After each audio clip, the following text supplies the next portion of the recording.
Ciao a tutti gli amici di mattoscacco.com e ben ritrovati in questo nuovo video. Oggi vedremo uno degli scacchi matte più vergognosi della storia, tant'è che è stato soprannominato come matto della vergogna. Tu devi sapere che ci sono tanti tipi di matto, li abbiamo visti all'interno del primo capitolo dell'Accademia.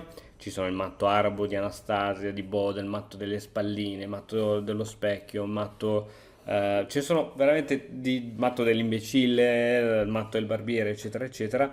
Questo forse è il meno conosciuto di tutti, ma il più sensazionale. In generale, matto della vergogna è inteso tutte le volte in cui si riesce a fare scacco matto con un pedone.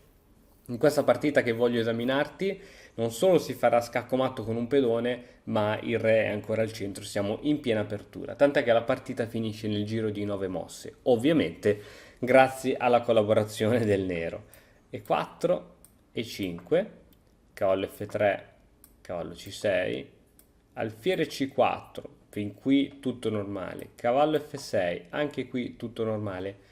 D4, attenzione, adesso bisogna giocare in modo molto preciso perché questa cattura ora permette al bianco questa spinta, spinta e adesso la mossa corretta sarebbe semplicemente cavallo in G4, donna E7, una mossa che tutto sommato ha senso perché inchioda il pedone dietro c'è il re, arrocco corto, il pedone non è più inchiodato, cavallo G8, ecco questa è una mossa che non ha molto senso, alfiere G5, addirittura si difende la donna con F6 creando questa casa debole, e per F6, donna C5 con l'idea di probabilmente se togli il cavallo ti minaccio questo alfiere, adesso ti sto minacciando anche questo alfiere, ma ora c'è il matto della vergogna.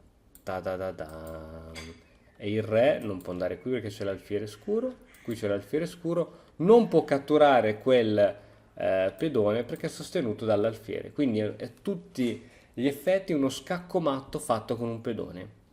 Dunque, sono molto molto vergognosi e se avete delle partite in cui avete fatto un matto con un pedone, mandatemele anche quelle, andate su mattoscacco.com, nella sezione contatti potete inviarmi le vostre partite, che ci farò anche qui un video raccoglitore di tutte le partite finite con un matto di pedone. Ciao! E ora per continuare che cosa posso fare? Beh, innanzitutto ti consiglio di iscriverti al nostro canale in modo tale da non perderti le nuove video lezioni. E poi puoi vedere il video che è stato più cliccato in questa settimana. Ci vediamo, ciao!